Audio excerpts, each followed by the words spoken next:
Gen குரு ஒரு இசை கருவியை மீட்டினார். இனிய சங்கீதம் வெளிப்பட்டது. குருவே, நீங்கள் வாசித்த இசைக்கு விளக்கம் என்ன என்று கேட்டான் சீடன்.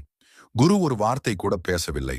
துவக்கத்திலிருந்து அதே இசையை மறுபடி வாசித்துக் காட்டி, இதுதான் விளக்கம் என்றார். சத்குருவின் விளக்கம். வாழ்க்கை என்பதற்கும் உயிர் என்பதற்கும் நேரடியான அர்த்தத்தை தேடினால் கற்பனையில்தான் மனம் போகும். வாழ்க்கையில் முழுமையாக ஈடுபடாமல், வாழ்க்கையை அனுபவித்து ரசிக்காமல், வாழ்க்கையை ஆழ்ந்து உணராமல், வாழ்க்கை என்றால் என்ன என்று அர்த்தம் தேடினால் வரட்டு தத்துவம்தான் வரும். உயிருக்கு கண்களால் பார்ப்பதற்கு உருவம் கிடையாது, கேட்பதற்கு ஒலி கிடையாது, ருசிப்பதற்கு சுவை புரியாது, நுகர்வதற்கு வாசம் தெரியாது. நாம அதை இப்படி அப்படி என்று கற்பனைதான் செய்து கொள்ள முடியும்.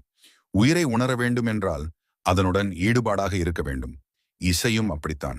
அதனுடன் முழுமையாக ஒன்றி ஈடுபாடாக மனம் இருந்தால் அது நமக்கு புரியும்.